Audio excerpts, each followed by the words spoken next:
Hindi na umabot ang isang Pinoy mountaineer sa tuktok ng Mount Everest. Namatay siya bago pa man maabot ang pinakamataas na bundok sa mundo. Nakatutok si Rafi Tima. Ever since I was a child, I've always had this urge of wanting to see the edge and to come back and tell my story about it. Ito ang bahagi ng mensahe ni Engineer Philip PJ Santiago bago siya tumulak patungong Nepal sa kanyang misyong akyatin ang pinakamataas na bundok sa buong mundo. Pero hindi lang pansarili ang pakay ni Engineer PJ sa kanyang pag-akyat, pagsuporta rin ito sa kanyang advokasya para sa Clean Water Philippines at paglaban sa children's cancer. Cure children's cancer. Climbing Mount Everest is very little compared to the battles these little warriors are facing every day.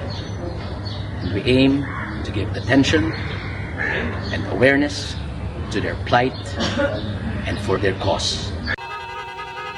Matagal ang naging preparasyon ni PJ para sa anyay climb of a lifetime. Kabilang dito ang pagtakbo ng marathon o 42 kilometers habang suot ang isang backpack na may bigat na 15 kilo. Bago ang Mount Everest Summit climb, 2 beses siyang nagpabalik-balik sa Nepal para akyatin ang Everest Base Camp noong 2023 at isang mas maliit na bundok noong nakarang taon para sa ice at snow climb training.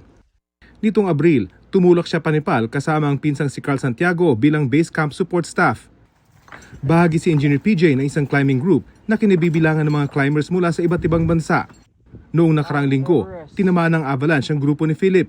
Bagamat bahagyang nawala ng malay at nasugatan sa pisngi, pinatuloy siya sa summit push ng kanilang doktor matapos ang 6 na araw na pahinga.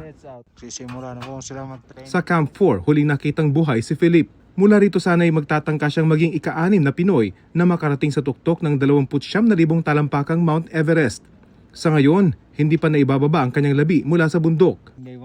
Taon-taon, may namamatay na climber sa Mount Everest at ngayong taon, si Philip ang unang non-local doon na nagbuwis ng buhay sa bundok.